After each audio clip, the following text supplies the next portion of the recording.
Girl Shense representing for NDP party.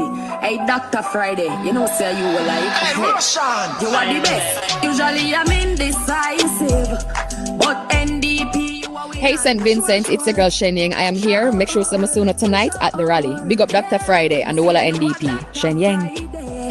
We like jobs for the youths, yes, we are more. You know what I say? You have to learn how to follow instructions if you want to be a leader, right? You have to first follow instruction. You have to learn how to follow instruction if you want to lead. Mr. Friday, put your right hand out like this. Mr. Friday, put your right hand over your right eye. Put your left hand out like this. Mr. Friday, put your left hand over your left eye. Mr. Friday, drop that man.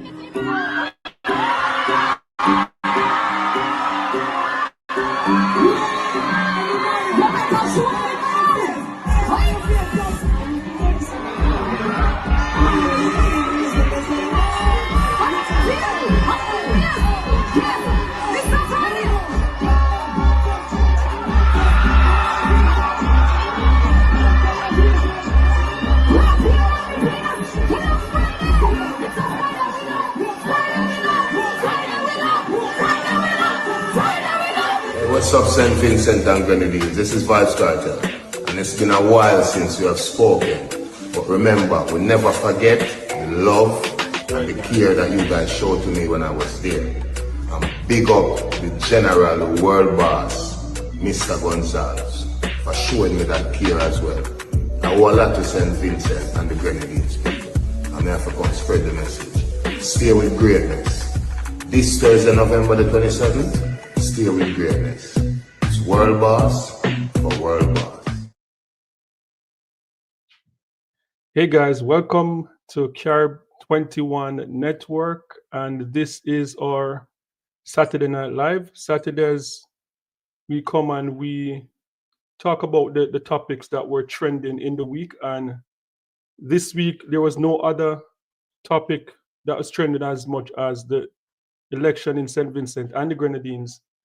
And I said that this was one of the most, or the most anticipated election in the Caribbean in 2025, in my opinion, just based on the history that could have been made with Ralph Gonsalves himself. Vincent, world boss, would have been entering like a territory that no other leader in the Caribbean, and very few in the world, as a matter of fact, to be elected 6 consecutive times. And, you know, at leading up to the election, I said that I would not try to predict a winner because, you know, it was just something that I just didn't think it was possible to predict it. I think it was going to be very close. And you know, a few weeks ago, I was tuning into one of the election pollster that went to St. Vincent on the ground and conducted a poll, which he said was one of the most. They are one of the most credible posters in the Caribbean, and they get it right 99% of the time. But this time they did not get it right because they had Ralph Gonsalves winning by a thin margin, but as we saw that the ULP got completely wiped out. So I don't know the future of pollsters. I don't know what's going to happen to them because we have seen a lot of them get it wrong this year in Jamaica, in Trinidad and Tobago, and now in St. Vincent. But man, what an election. What an election, I must say. And I said it, this is, I think, one of the best elections that I've ever seen, especially from the NDP. The NDP party, I think Dr. Friday need to give everyone on his team a raise, because that was the most organized political campaign that I've ever seen. And I didn't catch on until late of the strategy of Dr. Friday, I actually, when it dawned on me what was really going on, was when I saw the education minister, one of the um, person in the education ministry in Jamaica, went to St. Vincent and the Grenadines, and she was touring with Dr. Friday. And when I started doing some more research, I'm like, wow, like this is what Dr. Friday is up to, is going after the young vote. I saw, when I started looking at the social media, and I saw going to all those schools, and then when I saw Chensia, dancehall Princess Chensia arrived in St. Vincent, I'm like, yep, this is the icing on the cake. He is going after the young people, and it was a landslide victory. And I think it's going to be hard to know why it was such a lopsided victory. I think maybe next week, this time, we'll find out what was the result. There are many things. I know, as I said, Dr. Friday and the NDP, they ran a good campaign, so that could be one.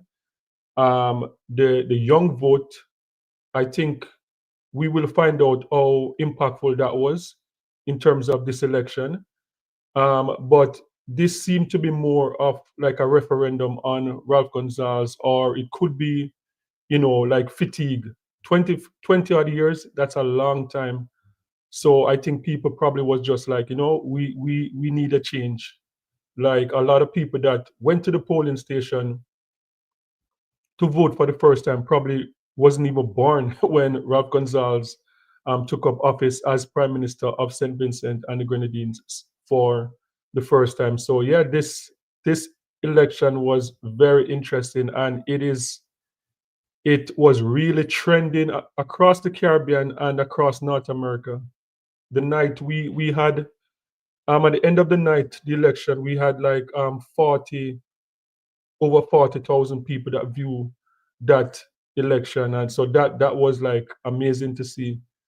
And yes, so Ralph Gonsalves, the only one left standing, and it is just so interesting that all the people that lost, his son lost his seat. I was surprised with that one, that Ralph Gonsalves' son would have lost his seat, and all the people that lost their seat, and just Ralph to be the last one standing. And yes, it is just crazy. As I said, this election was, apart from the only thing I didn't like about the election was how the numbers came in.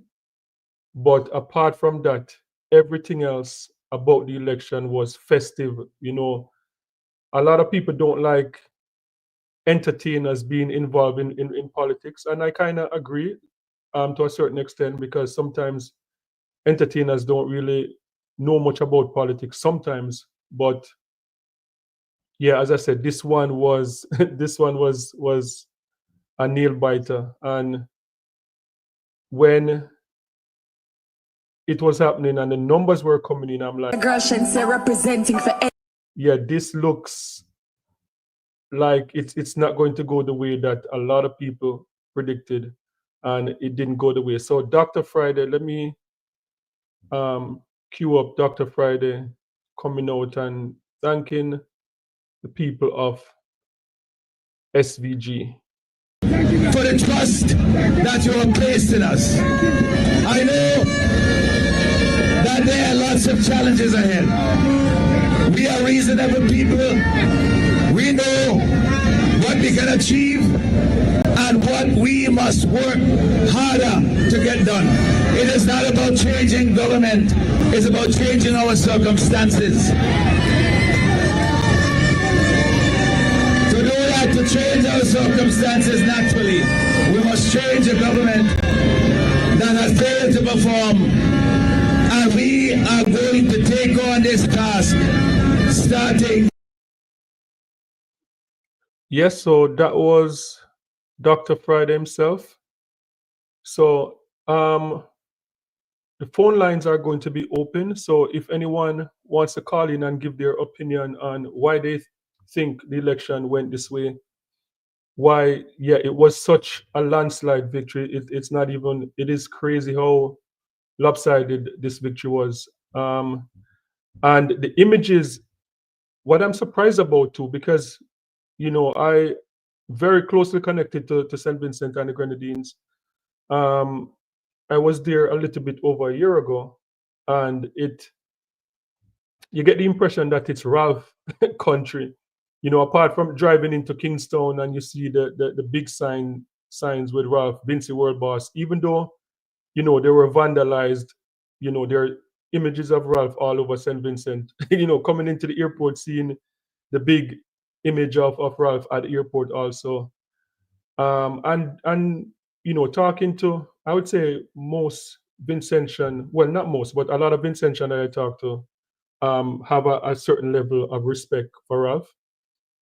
So I was so surprised because looking at the images coming out of St. Vincent now, on Friday in Kingston, when you see the celebration, it's almost, it kind of give the image of like when a dictator has been overthrown and the people are celebrating that they finally got rid of that dictator. That is the type of image that I saw coming out of Kingstown, and I was shocked. I was shocked because, Ralph is a political genius. I think that is safe to say. Ralph Gonsalves is a political genius. He knows how to win an election. He's very charismatic. He's down to earth. I can say that about Ralph. Some of the interaction that I see with Ralph, with some of the other people, some regular people, you don't see a lot of prime ministers in the Caribbean doing that. So I can say that he's down to earth also. So it is very, very surprising to see that they got wiped out like that. And even though like he's the only one with his seat, it is really surprising. So as I said, who knows what's the reason? Is it 25 years, stay too long? Quite a few people that I talked to, one of the things that people mention is that they got the impression that Ralph wanted to hold on, win this election, and pass things over to his son. And people were saying that no, that looks like something that would happen in Cuba or one of those countries that don't have like a democracy. So I think that was one of the things that you hear people talking about, that it seemed like he wanted to hand it over to his son. So I don't know if that could have been it. And I would say, watching everything, politics, regional politics in 2025, I think it's safe to say Ralph Gonsalves, someone that was normally recognized as the elder statesman in the Caribbean, and a lot of Caribbean leaders would look up to him. I think it's safe to say that in 2025, Ralph Gonsalves experienced like a fall from grace, where one of the first spot we saw him was um, with one of the other prime ministers, Gaston Brown. Yes, I think Gaston Brown, over the CBI program, which I know that is going to be a topic in St. Vincent and the Grenadines in the near future, talking about the CBI program. So that was one of the first, back and forth we saw with Gaston Brown. We saw with the Prime Minister of Trinidad and Tobago, Kamala Prasad Besessa, when Ralph described the Trinidadian dollar as monopoly money. So we have seen a fall from grace in 2025 with a prime minister that was highly respected across the Caribbean. So that could play into it also. We saw recently Ralph coming out accusing the Trinidadian government of interfering in their election. And I remember coming out and saying I thought that was hypocritical of Ralph, because Ralph was in Jamaica, right in the midst of election, campaigning for the opposition in Jamaica. And that people are saying, could that be a part of the reason why he's no longer there as the leader? So this is some of the images that was coming out of Jamaica when Ralph went to Jamaica to campaign for the opposition People's National Party.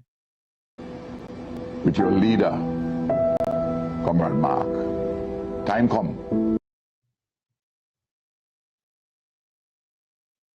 Yes, so that was Ralph. Time come. Comrade Chairman, the President of the People's National Party, Mark Golden, my friend and brother and comrade, Isat Buchanan, and all our friends and comrades and warriors present here. I came to Jamaica yesterday for one principal purpose: to speak at the University of the West Indies to students on the issue of leadership. Isat, of course, whom I got to know personally last year, asked me if I can stay on and attend this event. And of course, I agreed to be at this forum. I came to Jamaica 59 years ago. I know Jamaica more than 80% of the people here listening to me, because I've been here before you. I don't know how many of you landed at Palisados in September 1966. Before that, I don't know how many of you. Damien, you never land Palisados before me.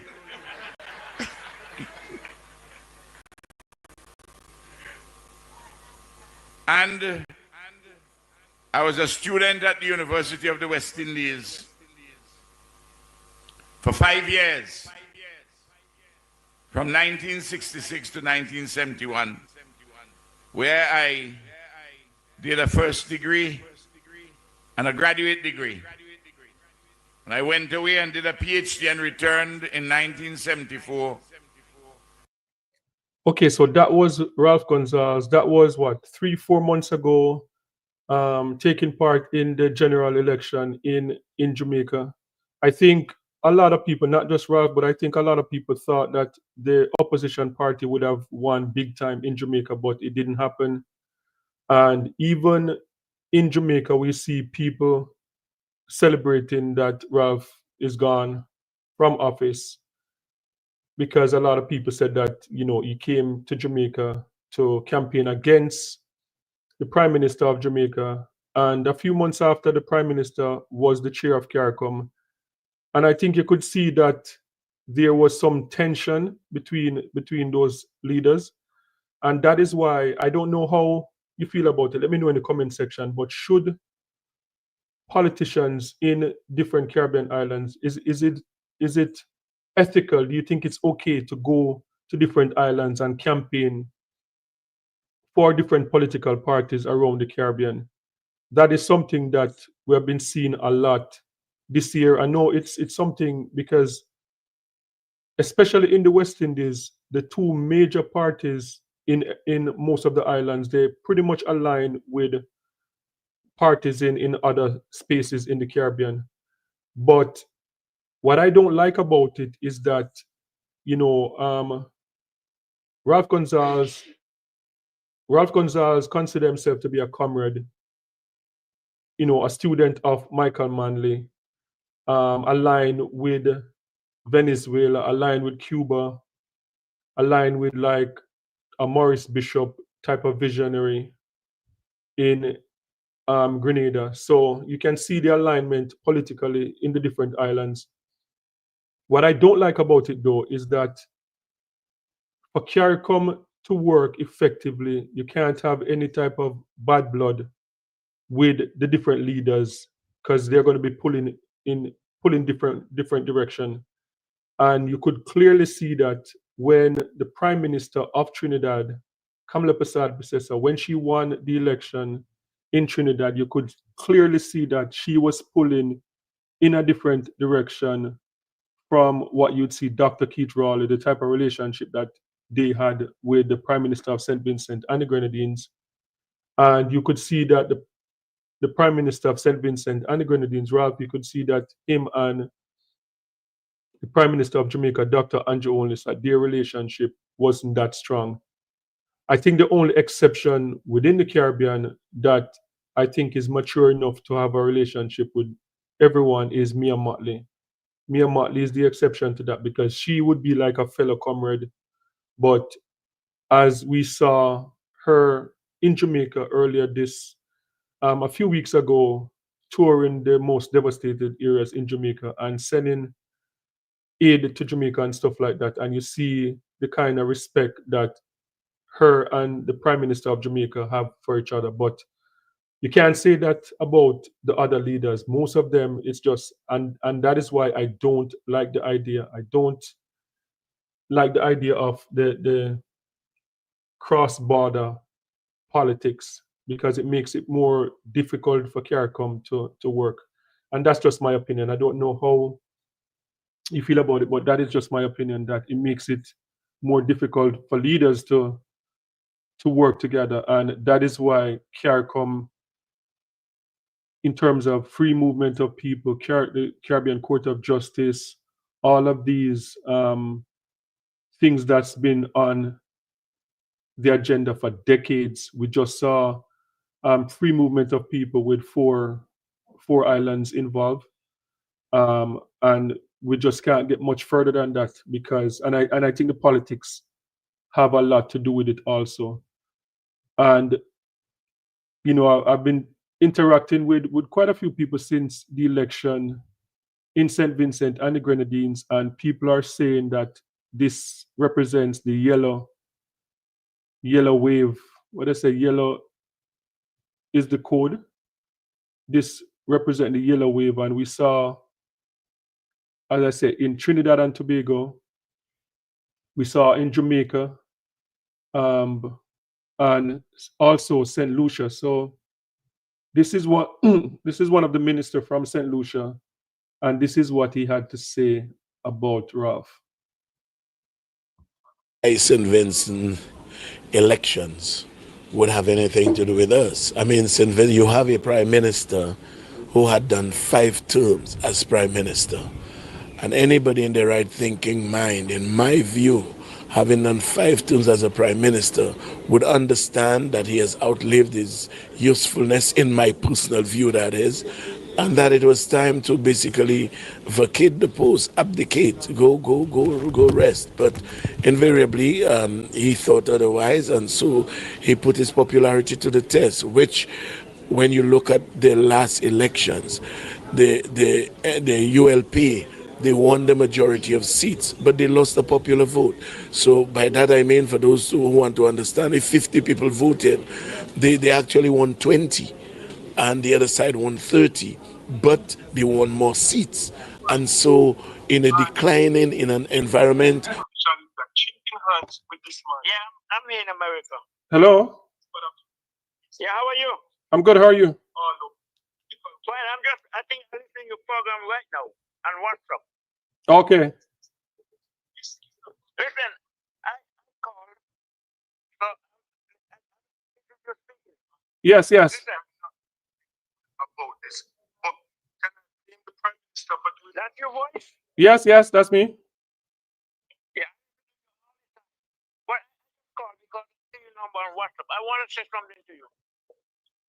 That I'm in America for 60 years. And I'm from the island of St. Kitts. I'm from St. Kitts. And I just wonder if the Caribbean people know. You all don't trust America. Okay? You all don't trust America. America do damage and they leave. And they leave you all in. Do not trust America. Told you like Trinidad now is Trinidad doing something which the Caribbean don't need. The Caribbean is a peaceful country, Yeah. not a war country. And those Caribbean ministers getting let America scared in them, make them nervous. Like now, they have a no-fly zone over Venezuela. Yeah. As a sovereign country, with America have no right to put a fly zone over a sovereign country. I remember in 2000, when they had election in America, that it takes days before they can know who was the president. Yeah. Because they never, every court never vote. And the Supreme Court have to choose a president instead of the majority of the people. And I don't see why America no one ever protest about American election. No one ever dictate who going to hold office in America. I don't see why America should dictate other countries. Yeah, yeah. Let other countries solve their own problem. And I'm from St. Kitts. I was born in St. Kitts. And I tried to call a lot of places in the Caribbean. Don't let America threaten you all. Because right now, the Caribbean don't need America. America needs the Caribbean. Because America have nothing.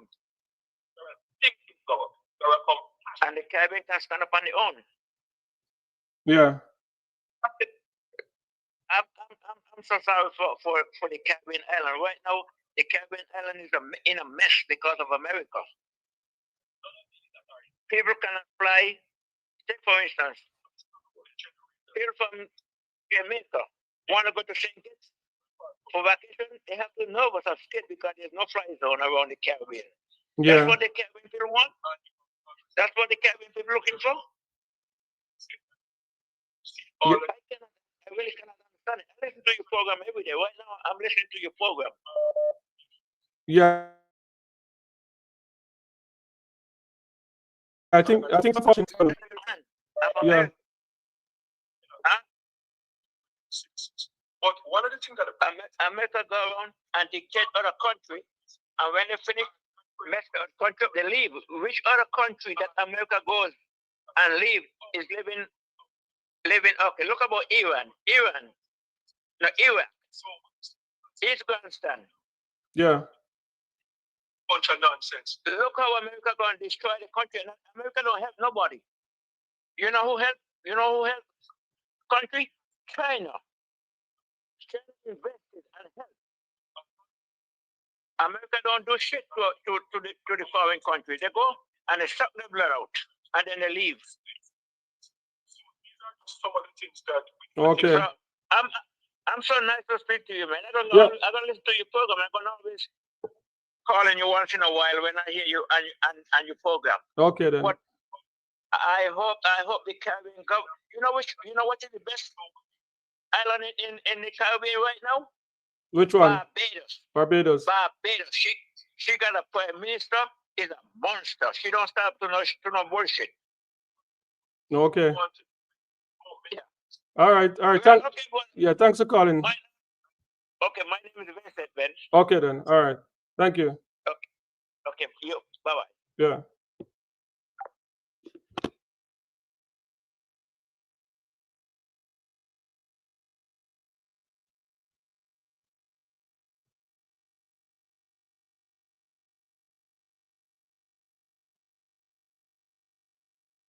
To do with us. I mean, St. Vincent, you have a prime minister who had done 5 terms as prime minister.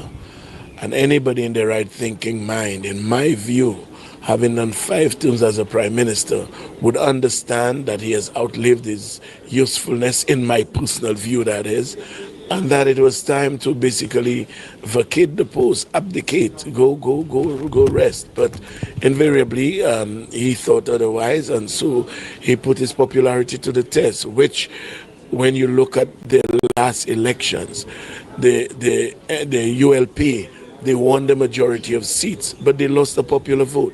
So by that I mean, for those who want to understand, if 50 people voted, they actually won 20, and the other side won 30, but they won more seats. And so in a declining, in an environment,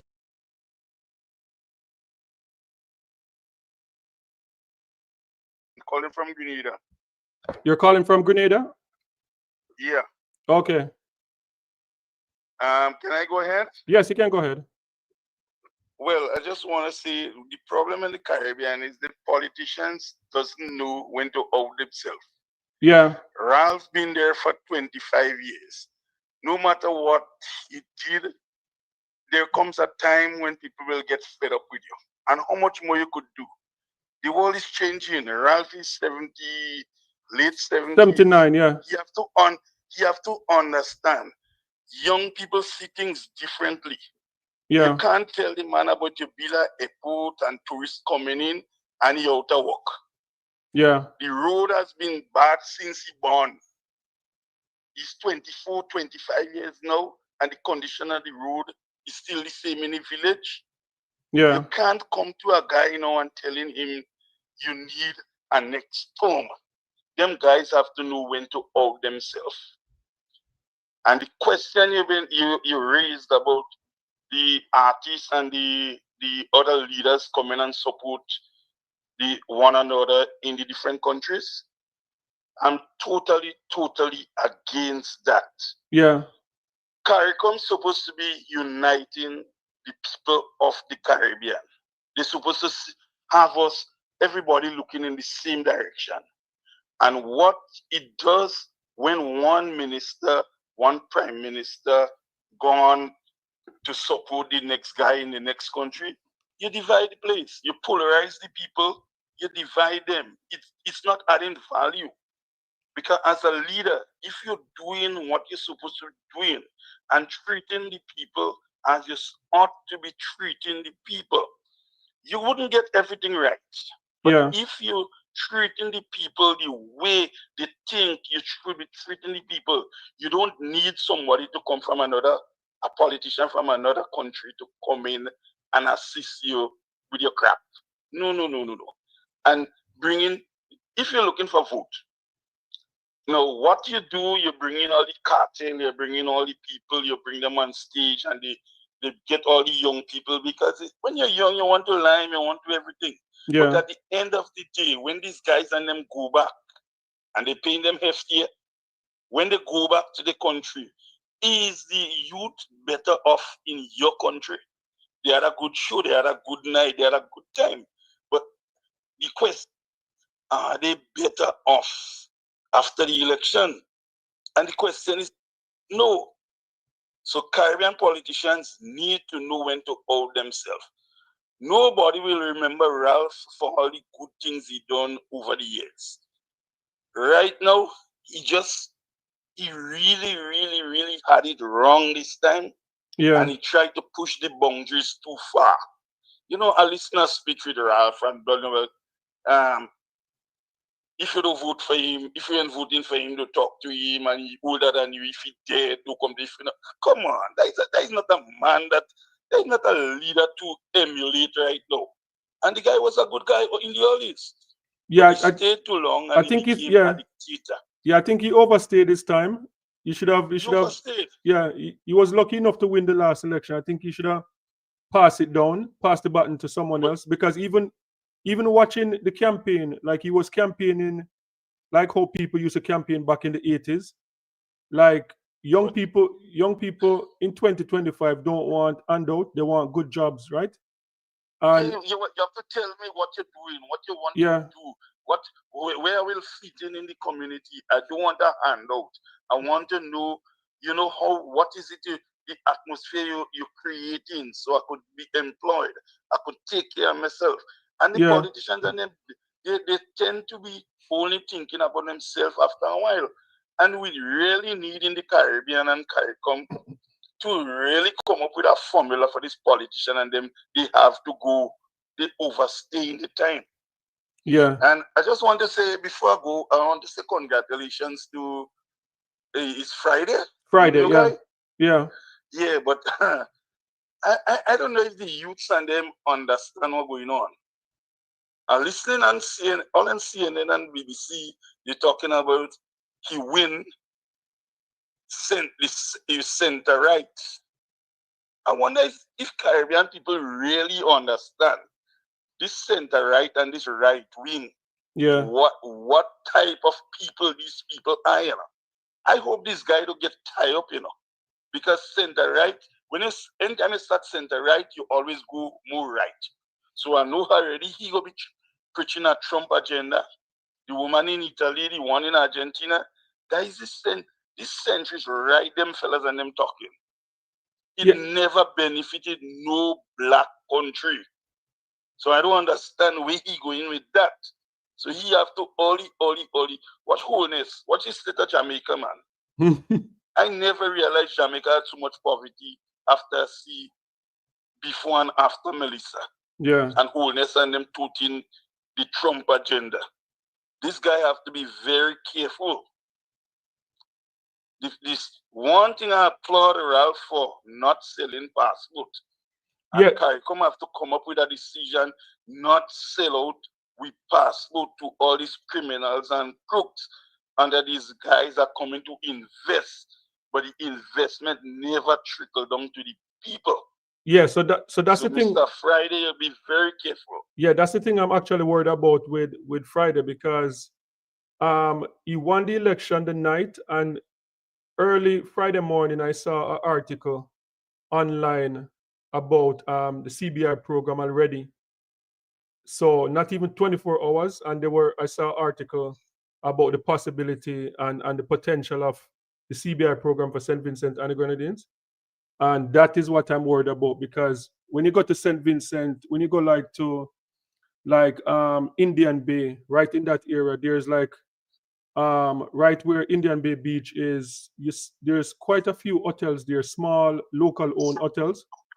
And I'm worried because as soon as you get these foreign investors, they come in and scrape up all the hotels, and then all of a sudden you're probably in St. Vincent and you can't even get to go on the beach anymore. You know, stuff like that. So typical Jamaica. Yeah, typical Jamaica. They come, they tell you they buy the beach, they erect this barrier, and the locals can't get access to it. We have to be very careful in the Caribbean, and CARICOM has outlived its usefulness. We need to go back to the drawing board, come up with a new, not CARICOM again, because like one of the callers been saying, it divides you. When one politician come, he go in your country. When you're meeting CARICOM as the head of state now, you wouldn't be talking and you make mention to the lady in Trinidad and Ralph. And that's the typical thing when one politician come in your country. Yeah. Yeah, but so that guys have to know when to hold themselves, and they have to stop this. If you're treating the people right, if you're doing what's right, you know, I was watching the guy, the guy first to vote in, I think in Queen a polling station. Yeah. And the guy made mention to the road. He said, what's the condition of the road? No, you voting in a man in office 5 times, 24 years, and a basic thing like the road. Since you know 5 times you're voting here and the road is the same, what he could be telling he will be doing that he hasn't done in 25 years, he outlive usefulness. And they need to know that, and they need to know when to park and go. Yeah. Come on, man. Caribbean politicians need to know when to hold themselves. And the people of St. Vincent, I wish them well, but this fella that they calling about them at center right. Since I get center right, I have a problem. Ralph might have all his way. He didn't know when to hold himself. And there's a good excuse for the guy in Dominica, scared, As a young fella, he did real shit, Yeah, with scared. the selling of the passport, with the selling of the passport, all kind of crook and con man and thing have your passport all over the place, and them getting rich tens of the citizen. Yeah. Send kids. It have 1 year, send kids do sell a passport. 20 how much $million? 22. Only 2 million in the treasury. Who benefiting from that? The nation not benefiting is the lawyers Yeah. and the cronies and the friends. Yeah, because Same thing in Grenada. yeah, I was watching something about the passport stuff and the lawyers, when the lawyers get for them cut, when the the politician and the agencies get them cut, then nothing leave for the people. So and when you sell out your passport, because like look at St. Vincent now. St. Vincent is very beautiful right now. In terms of houses in St. Vincent, compared to other Caribbean islands, it's not as expensive. Once Okay, yeah. once you start selling out your passport, the prices of the house is going to skyrocket, and then people in St. Vincent and the Grenadines can't even afford to buy a house the anymore. locals will be unable to Afford it, yeah. and housing, two things that wasn't supposed to be commercially like business, supposed to be housing and health. Yeah. And everybody seemed to be going on that trend, and the Caribbean governments and them man coming and promise them they go buy and they go invest, and but they don't invest. You don't invest because if you have $2 million and you're coming St. Vincent and you like St. Vincent and St. Vincent so nice and you want to buy a villa, you don't have to get a passport for that. You don't have to buy a passport for that. If you come in the country nice, you want to invest, we're not supposed to give a reward. That is your choice to come in my country. And if you come and you want to buy something, build something, but attracting people by say you're selling passports so they could pay and come in and live, I have a real problem with that. It's happening in Grenada, and only about less than 20% of this ends up in the treasury to do national development. Yeah. All the money is for the agents, the politicians. Come on, man, come on. Caribbean politicians need to wake up. They need to wake up. They're not serving us, the people. Yeah, it's not sustainable. The passport thing is not sustainable. I think as bad as tourism is, like it's better to go with tourism than to sell your passport because yeah, it's just not sustainable and you're just pushing people, out of their homes and out of affordability. Like so yeah, it's not worth it. Well, I hope I'm looking on and saying close eye because just the Tom Center, right? Yeah. To me, I understand where this center, right? If the CBI that Reagan came up with in the Caribbean. Yeah. Mm-hmm. Was the same set of right-wing people, the Eugenian, them, he put the Tom Adams, you remember? The Siaga.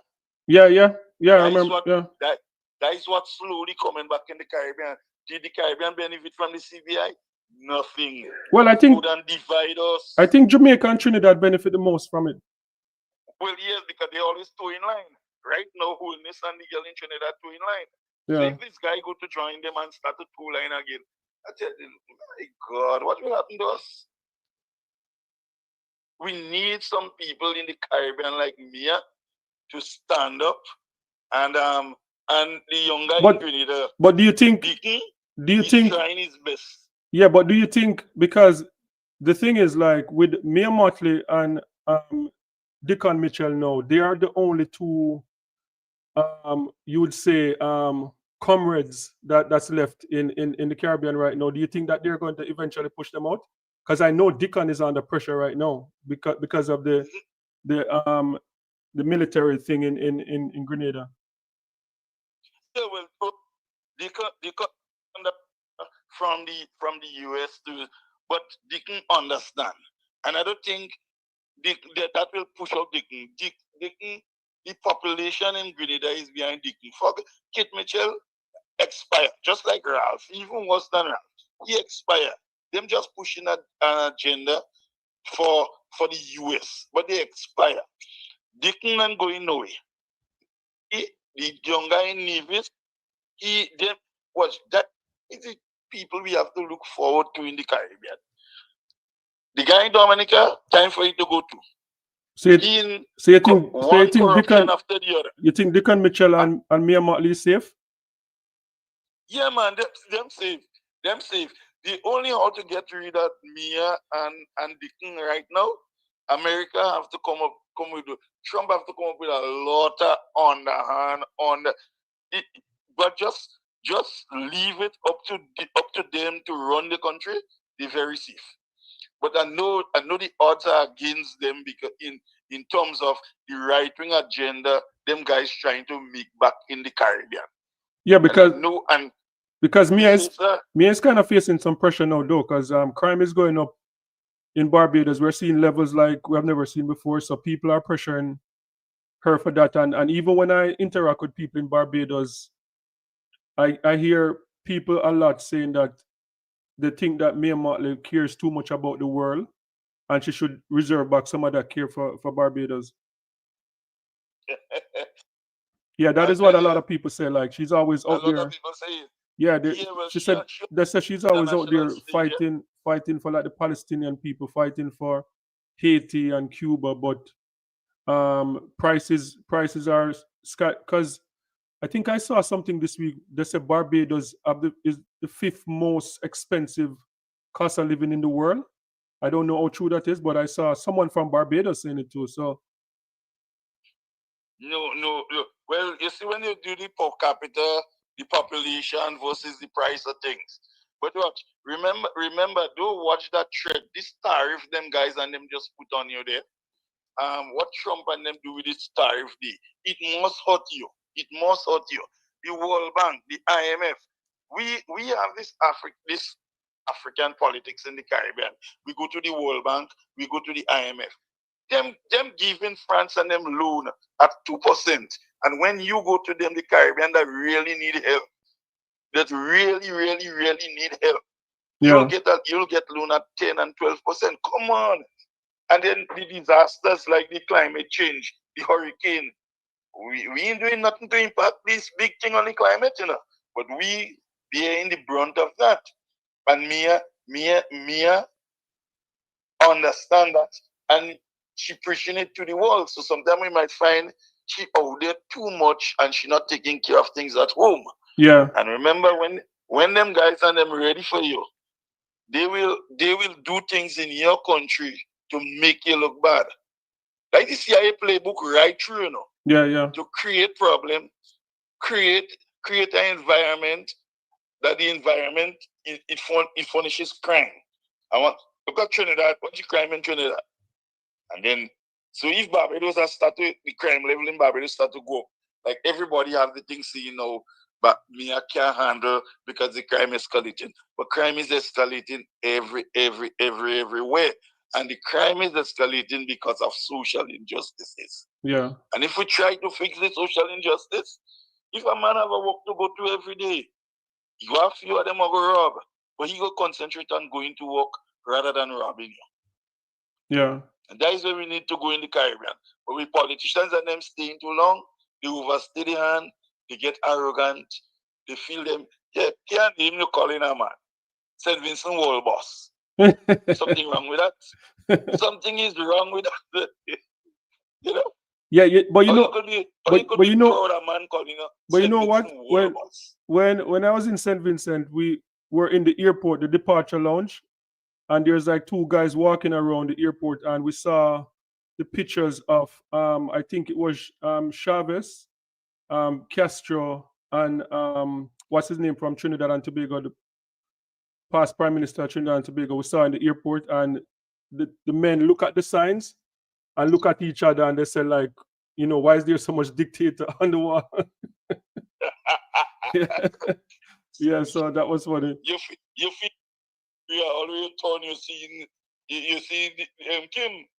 But these guys and them, after a while, them guys does and you think Ralph, nobody would remember Ralph for the good he did. But this humiliating thing here, I heard him in a speech. Is that a congratulatory speech? He was congratulating the guy, or he was just talking about Patrick Man, yeah. That was a congratulatory speech? Yeah. Come on, man.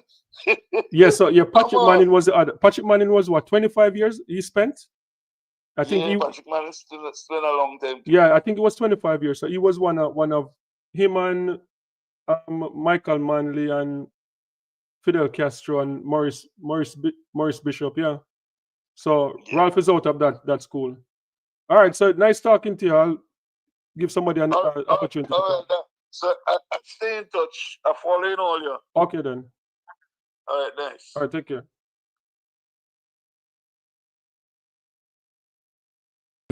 Of declining popularity. The trajectory was definitely going downward for Ralph Gonsalves. Whilst the trajectory was going downward, his age was going upward. And so, after 5 terms, my humble view was to have basically taken a step back and to have permitted the Vincentians to make a decision devoid of him.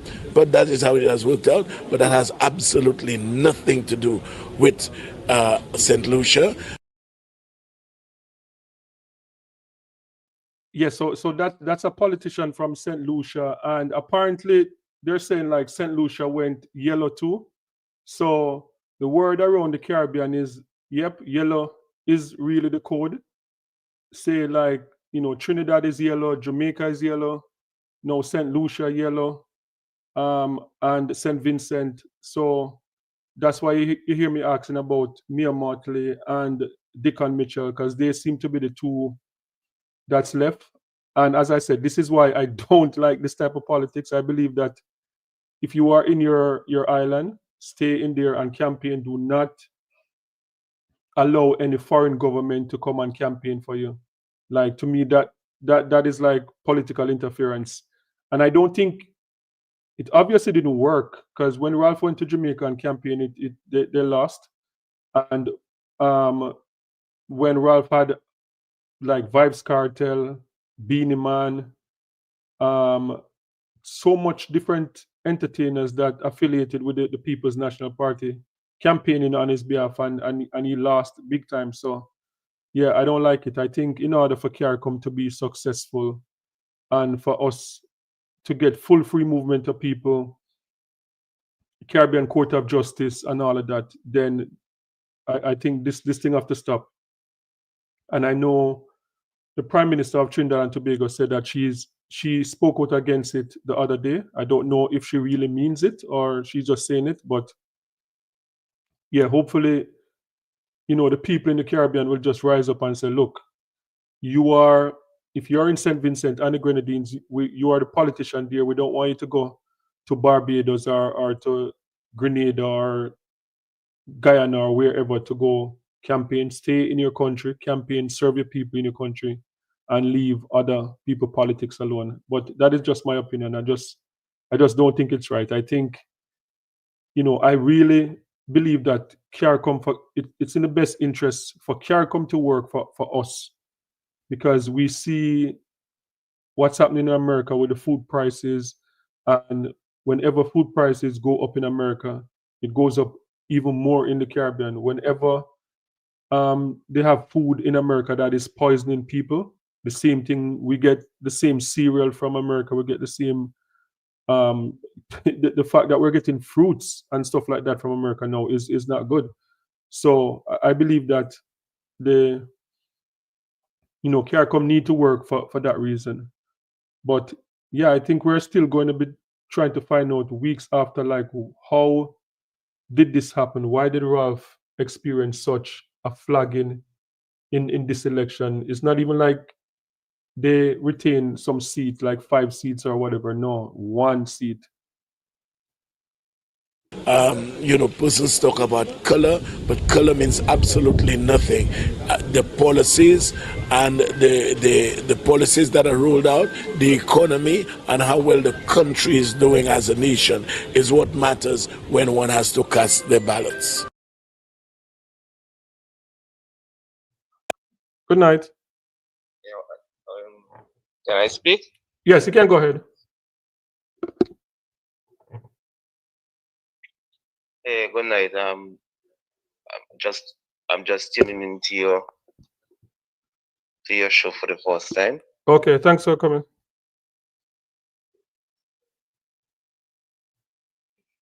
Yeah, so what do you want to talk about? Yes, let me just say congrats to the new Prime Minister and MPs of St. Vincent. Hello? Yes, I'm hearing you. I'm hearing you. and Yeah. MPs. That prime minister did that prime minister I think did good initially, but what happened in St. Vincent and Grenadines is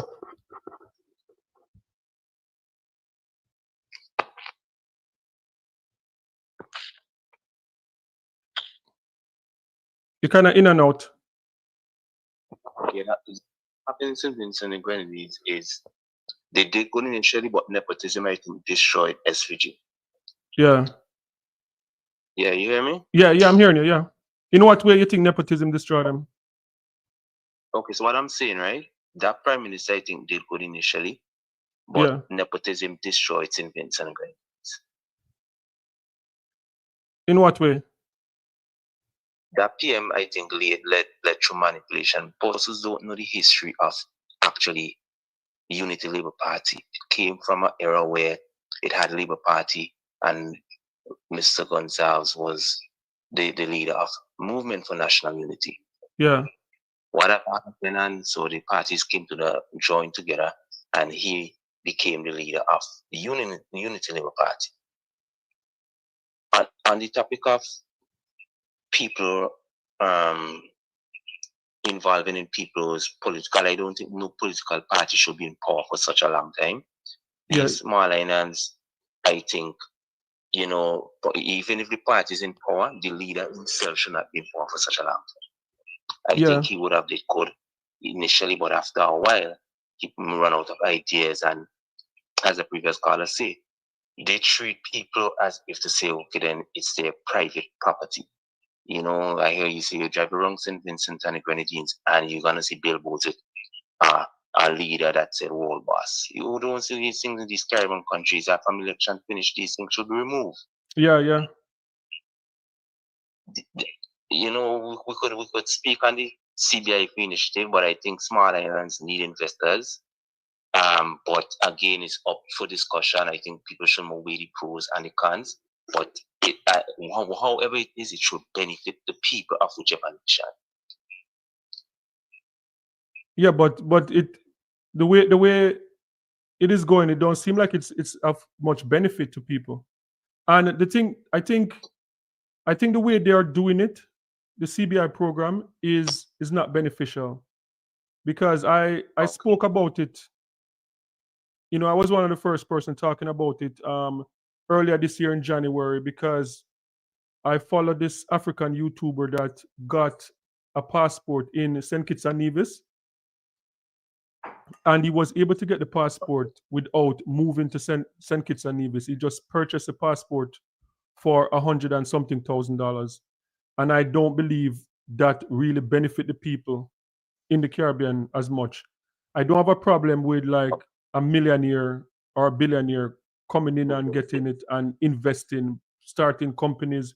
Because like, for example, like in Jamaica, they don't have a CBI, right? But they have people with a lot of money that come to the island, fall in love with it, come back, buy a restaurant, buy a hotel, and just live there. So the people get the benefit.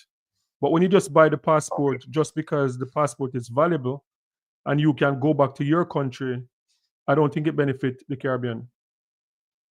Okay, I understand. Yeah, and I agree. Because I just think our countries, our small islands have too much of resources that we could utilize. It's the Caribbean. A lot of us wish they could live in the Caribbean. And the thing is, but the thing with St. Vincent is small, right? So that plays into the advantage with just a bit over 100,000 the population. All you need is a government to go out there and to find, you know, tourism is already there. Tourism is, I think Ralph in the last part of his leadership did a good job with tourism. Sandals is there, Holiday Inn is there. The Cricket World Cup was hosted there, the last T20 World Cup. So tourism is doing good in St. Vincent now. But to go and to get some investment like call centers or whatever for people, young people that are leaving school, they can get jobs, or try and go out and get like like for example, Bermuda. Bermuda is like the insurance and reinsurance capital of the world. And because of their small population, they're able to be recognized as one of the richest country in the world because of one industry, which is insurance. So when you have a small population, you can go there and market yourself as whether it's like banking, reinsurance, insurance, and because you're a small island nation, you're able to survive on that. So I think that will work much better than selling passports, because as I said, when you sell the passport, the prices are, because I'm seeing prices for homes in St. Vincent and the Grenadines for like less than 500,000. You're right. And you're right. You have some people who might find houses and homes more expensive, but you're right. yeah, because I was looking at some decent house there the other day, and the prices were good. And when you start selling the passport, in 2 years, those houses are double, and then the people that live there, they suffer. Yeah, that's true. That's true. Yeah, so we'll see. Hopefully, Friday have some type of vision for St. Vincent. Like as I said, like the campaign that he did was one of the best campaign that I've ever seen in the Caribbean. You're right. I think the change is needed. Again, I don't think no politician should be in power for so long. I could agree with the party being there for a while, but the leadership should change. Because I find when poor people are in politics for so long, it brings nepotism, corruption, and there's lack of transparency, lack of integrity, and there's nobody to hold them accountable. Yeah. But the electorate should know that they are the ones who put these people there to serve us and not to serve themselves and their families. And until we don't, I love St. Lucia. St. Lucia don't give their parties, opposition leaders, minister governments no opportunity to be there for 15 and 20 years. They're not doing good, they change the government. Yeah. And that's the only way we could put politicians accountable. They preach good things before they go in. And then when they get there, all of a sudden, they don't be back in the hood that put them there. And representational politics should be the most important because they were put there to serve, not to enrich themselves. Yeah. Yeah, I hope the people of St. Vincent hold him accountable, because as I said, this election was one of the best elections that I've seen anywhere in the Caribbean this year or any other time. Like a lot of times in the Caribbean, with the election, they pander to their base, right? The color, whether the yellow, the red, the green, or the orange. People just pander to their color, the tribal politics type of thing. But I found that this election, Friday, was very strategic. He went after young people. Like I watched his social media, and he was doing a lot of school tours. He was talking about bringing jobs for young people, infrastructure development, good paying jobs for government workers, public sector workers, and stuff like that. So he ran a strong campaign. And even though we don't have the numbers yet of what really decided the election, I would not be surprised if young votes were the ones that took the election. Because compare that to what, like I saw one of Ralph's campaign where he was saying something like, oh, him give them the stove already and him gonna give them the microwave now, something like that. And I'm like, what kind of politics? That is like 80s politics, right? Promising. It's like a star in politics where you have a chicken and you pluck out all the feathers, make it bleed, and then throw some crust comes through it, and they keep on running back to you. Yeah. It's always one having them like in need or in poverty. But that is bad. Rather than you giving somebody fish every day, why don't buy a boat or buy a fishing in so them going on to fish? Yeah, these politicians who hold themselves accountable to high standards in the office that they were put to serve. Yeah. Yeah, so that was the difference. You said it perfectly there. That was the difference between the two. Like Friday was pretty much like preparing the youth like to go and fish for themselves. While and one of the pollster, like I was watching a pollster that went to St. Vincent, and he took the poll, and based on his finding, Ralph would have won. But these pollsters, I don't know what's good. They're going to run out of work because they're getting a lot of stuff wrong. So maybe probably going to sleep and wake up and think that this is the idea. They don't live in St. Vincent. I would have been the one that would have voted for that government to go into power in 2001 because at that time, I, as a young adult, lived under James F. Mitchell government. Things were good. But then that was in his era. And I think, okay, we needed a change. But then you can't tell me 25 years after all you could see is a charismatic person there speaking bad about the population. Look at the speech after the fact, not even a congratulatory remark towards our new elected prime minister, but it's all about trying to divide and rule at the beginning rather than congratulating them. You've been there for 25 years. If you were there for 25 years, then it should have been easy for you to go into another election winning. But then the people wanted a change. That is what they got. Yeah. And it's not about me talking from an NDP perspective or a ULP perspective. I'm just talking from the fact of a Vincent perspective. Yeah. When you look at the healthcare, I hear you talk about airport and Sanders being there. What if one of the tourists gets sick? One of these visitors gets sick. Where are they going to go? Yeah. So it's things like that. If you're having a good tourism system, these cruise ship industries need to know that you have capabilities, health capabilities to take care of their citizens to get them transferred out quickly. We could argue the fact that, but yeah, he's building a new acute referral hospital 24 years after we had nothing there. Yeah. When you look at the crime rate, yes, it's going up all over the world, we could say that. But then we as a people never used to be killing people that so often. And for me, I always think where there's poverty, it brings crime, because no longer a guy is going to know that, I owe you 500 and then you're just not going to pay them. They're going to think, well, hey, you're not paying me, I'm going to kill you. Yeah. And that is the reality. And I want another thing.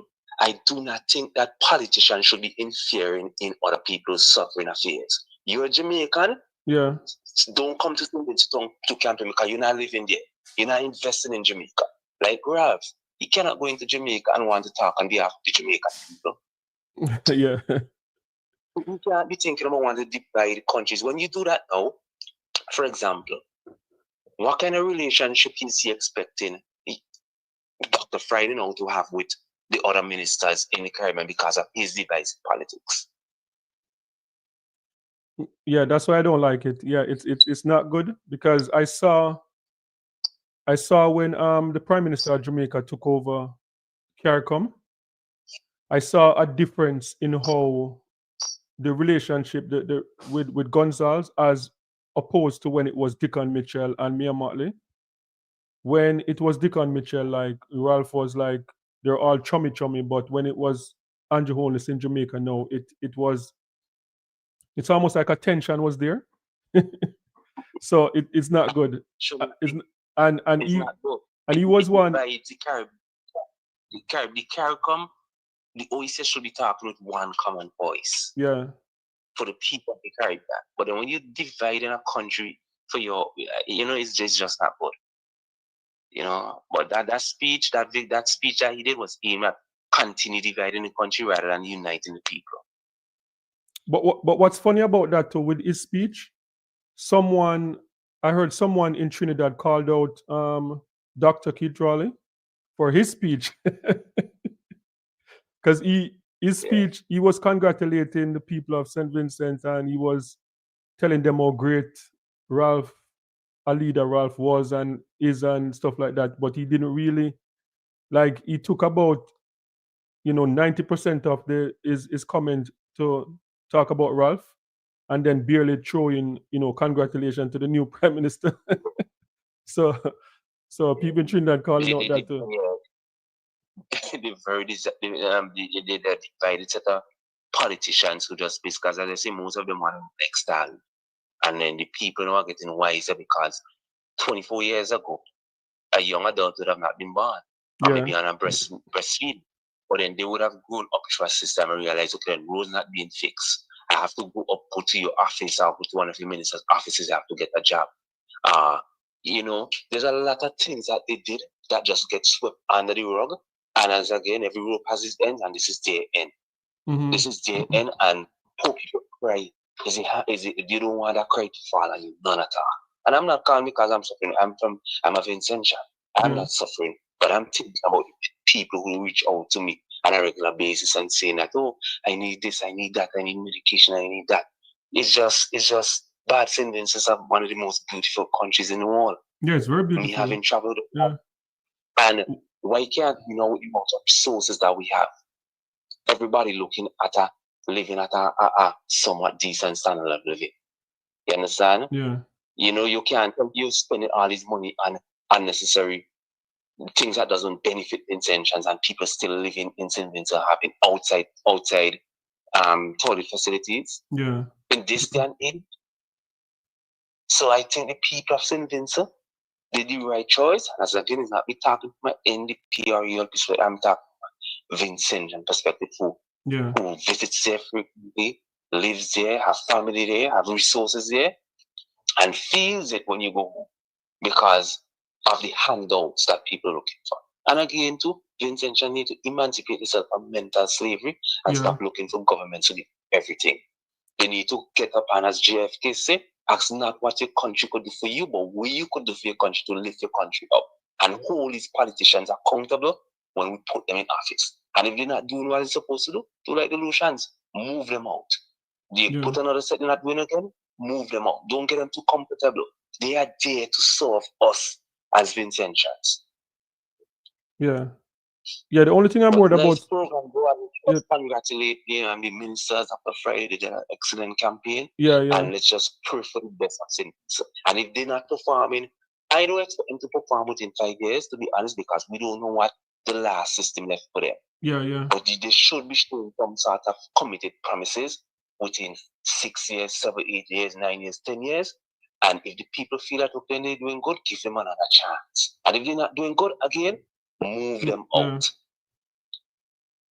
Yeah, my only concern. Yeah, my only concern is the passport. Once they're not selling out the passport, I'm okay. I think even if they adopt something similar to what Mia Motley did in Barbados, where she allow work permits for people who work virtually.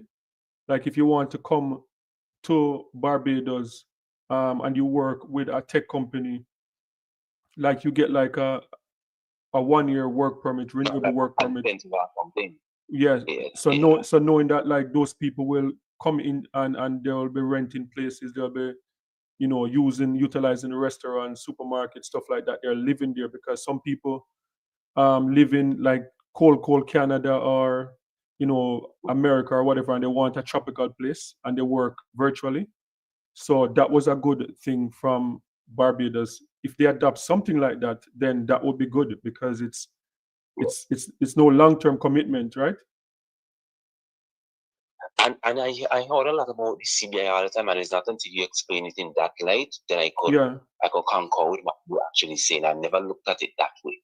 No, it's been a problem. It's very good. It's been a problem. It's been a problem for a while. That's why I kind of lost respect for what's his name? That prime minister. I can't remember his name right now, but that's why I lost respect because the European Union's been talking to them before Trump came into office, right? Gaston Brown, yeah.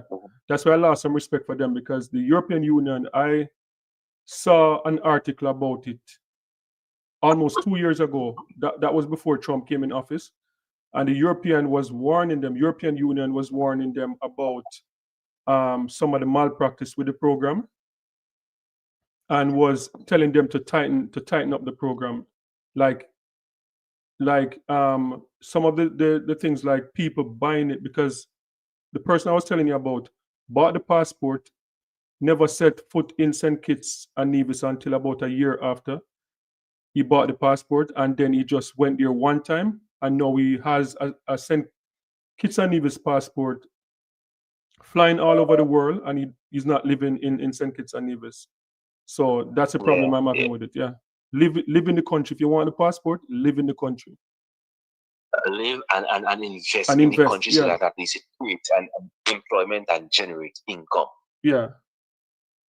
Yeah.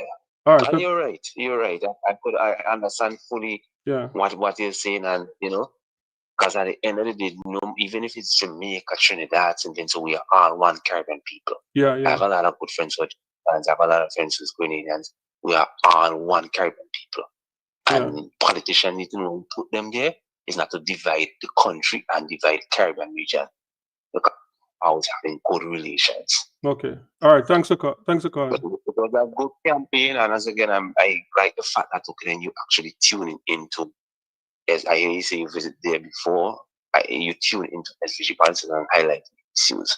Yeah, yeah. Because yeah, my wife is Vincent, so. Oh, that's good. Yeah, that's good. So I've vested interest there. So. Actually, that's very good, man. Yeah. It takes courage and love to really, be intrigued of what is happening there. Yeah, we should not have a small country of 10 pulses and then we crime it is 50, 40 something murders, and half of them are more, 3/4 of them are unsolved. We were never like that. Yeah, true. When I look at Jamaica, because I've spent some time in Jamaica, Jamaica is like a big St. Vincent, meaning that biggest land area. I think we have similar qualities the way we speak and yeah. I find it's the two closest in terms of Well, bless the love, man. Continue, right. Sure, let me leave you. All right, take care. All right.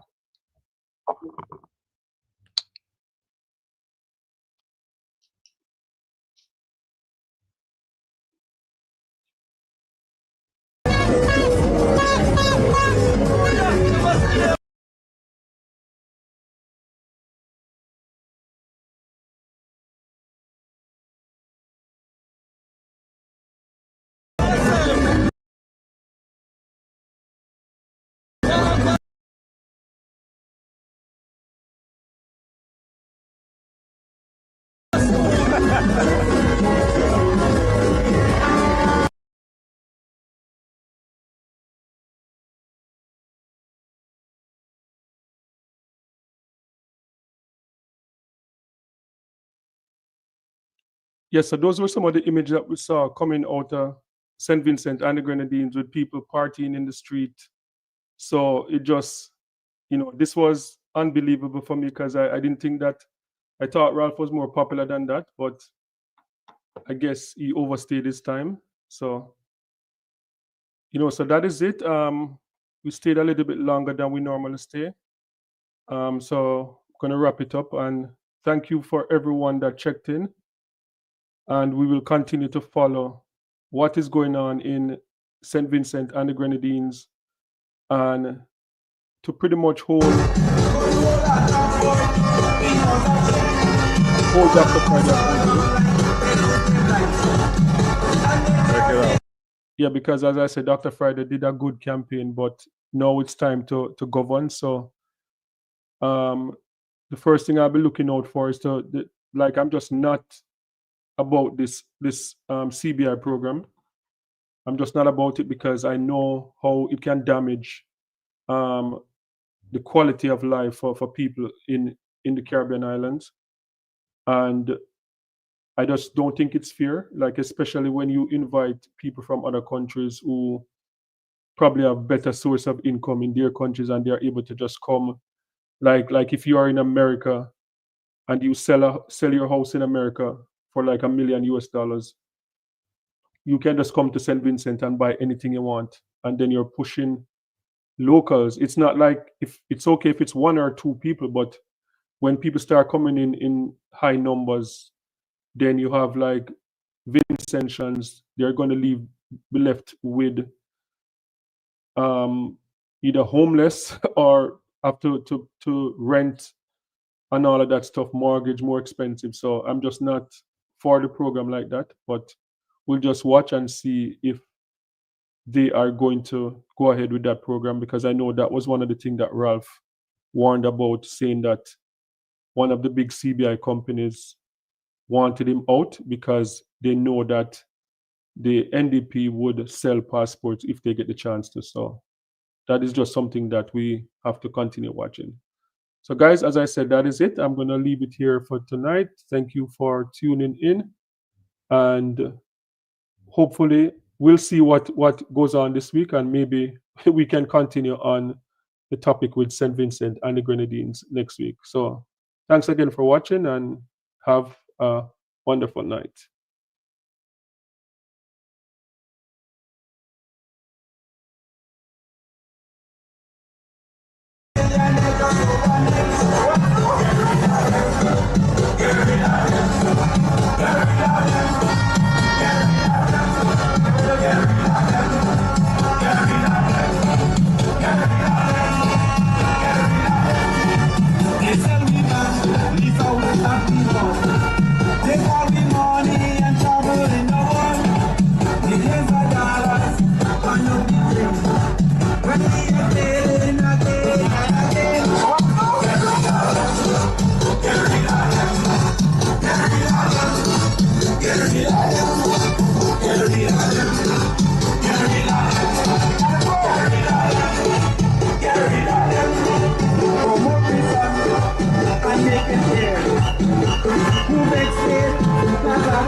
Grenadines and of the Caribbean and the world. 2 days ago, on November the 27th, a free and democratic people participated in competitive elections which resulted in a change of government. I congratulate the people of St. Vincent and Grenadines, including those who supervised and managed the electoral process, and the relevant democratic state institutions for their continued commitment to popular democracy. We in the Unity Labour Party are not among those who insist that democracy only works when we win and cry foul when we lose. We in the ULP always accept the will of the people, whether we win or lose elections. Indeed, our great party has contributed immensely to the building of the democratic institutions that underpin our electoral democracy. I thank the people of the constituency of North Central Windward for electing me yet again, and overwhelmingly so, for the 8th successive time since February 1994, over 31 years ago. I belong to my constituents. We belong to each other. Their trust and confidence in me have endured through all the changing scenes of life and living. The anchor holds. Their God is my God. And wherever we go, we know that we go together with God's grace in profound solidarity and love. I thank to the great team of candidates of the Unity Labour Party and all our activists, organizers and supporters for their heroic efforts in the recently concluded campaign.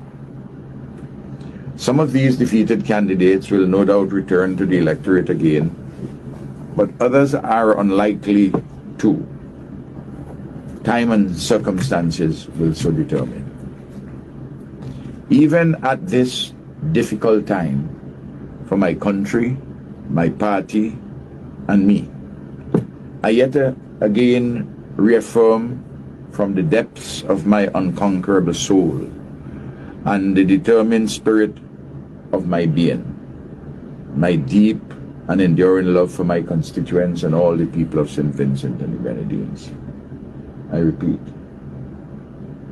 I yet again reaffirm from the depths of my unconquerable soul and the undiminished spirit of my being, my deep and enduring love for my constituents and all the people of St. Vincent and the Grenadines. It is a love that is an ever-fixed mark that looks on tempests and is never shaken. It is a love that brings immense joy, but also occasions pain. The weeping may endure for a night, but joy cometh in the morning. Hallelujah for the joy. I assure each and every one of you that in the fell clutch of the circumstance of my party's defeat, I have not winced nor cried aloud. Under the bludgeonings of chance, my head is bloodied but unbowed. Fate, history, and circumstance have conspired to accord me another role after the near 25 years of dutiful service to you as your Prime Minister. I shall with dignity, duty, and love assume the role of leader of the opposition until propitious circumstances determine otherwise. I have trod this road before. It is not unfamiliar to me. Please be assured that the menace of the years finds and shall find me unafraid. It is my lot to accept, indeed prefer, a strenuous life to one of ignoble ease. There remain in me no personal vanities or demons to overcome. I accept, after prayerful consideration, that I have been set apart and blessed for a time like this. But clearly I cannot and would not proceed alone. Across our lands and seas today, the many thousands of the defeated Labour Army are in shock and pain. So too are the other thousands who opted wrongly, in my view, to stay at home for this or that reason, rather than embrace Labour's large and compelling vision of owning our future. I truly feel your pain. Still, now is not the time for pity or wallowing in the despond of despair. It is now more urgent than ever for all of us, including those who deserted the family of Labour, to defend the immense gains which our people have come to know and accept over the past near 25 years of ULP governance, and to advance them further. Believe me this, at this very height of the NDP's triumphalism, it is the moment of the start of their descent, and descend they will. The unraveling usually commences imperceptibly and then becomes a flood of disarray as the center cannot hold and things fall apart. History and experience so teach. And in our fast-changing world, the clock of their demise is already ticking. So what is the line of march that the leadership of the ULP is providing? First, we must understand that our political setback is temporary and must be altered into a permanent advance. Thus, let us turn this setback into an advance. Secondly, there must be renewal. Renewal, rebuilding is sweet. Indeed, it is the sweetest of life's experiences. And within and outside the Labour family, there is abundant material, some even hidden or submerged, which is available for renewal. In doing so, we must listen to our parents and grandparents, but also to our daughters and our sons. The ultimate purpose of this renewal is to make a whole daughter and a whole son, unbroken, not necessarily perfect ones, out of the compromises and contradictions that our history and circumstances have made us. Thirdly, we must defend resolutely our gains and advance them further. And fourthly, we must resist also resolutely, in every material particular, any attempt by the new regime to sell out St. Vincent and the Grenadines or its patrimony. Everyone knows what I'm talking about. There is thus a clear roadmap for us on the way forward. Details will emerge. Already, there are disturbing undercurrents that are emanating from certain quarters within or closely aligned to the new regime. Threats of political persecution and political victimization are already being openly and not so openly ventilated, not only against me and my immediate family, but far more importantly against Labour supporters and activists, especially those in the public sector, but also in the private sector. Be assured that active political resistance, peacefully and legally, will meet any such political persecution or victimization. I can be relied upon to lead such a resistance. Do not mistake the strength of my will in this regard. I shall be reasonable in striving, seeking, and finding, but I will not yield to injustice, unfairness, bad governance, or the selling out of my country, this magnificent component of our Caribbean civilization, to which I have devoted my entire life in service. On a personal note, I expect that as a former Prime Minister, especially one of many years of service, that I shall be accorded all the usual courtesies and privileges attendant upon the former holders of this high office in St. Vincent and the Grenadines, consonant with the practices of civilized nations. Any derogation therefrom will be brought to the attention of the national, regional, and international communities for corrective action. Tomorrow, I am convening a meeting of the collective leadership of our great party to receive advice on the two individuals to be appointed as senators in our unicameral legislature. Clearly, given the lopsided majority of the new regime in the parliament, we in the opposition will be routinely outvoted. But the people of St. Vincent and the Grenadines will judge us on the basis of the quality of our work, which I assure you will be of the highest standard. And across our country, outside of Parliament, by our works, you will know us even better and more assuredly. Labour is very much alive. We shall rendezvous with the electorate formally again in 2030 or before, as the circumstances demand or admit. I want to remind everyone that although we won only one seat, we secured some 44% or thereabouts of the popular vote. I have not yet seen all the final numbers, but it's in that ballpark. I remind everyone too that this is a significant base of support, larger than that of the NDP when that regime fell in 2001. So do not take labor for granted. I shall be saying all of this ages and ages hence. Two roads diverge in the woods, and I chose the one least traveled by, and that has made all the difference. Morning by morning, new mercies we see. All that we need, thy hand had provided. Great is thy faithfulness. Thank you, and may Almighty God continue to bless us all.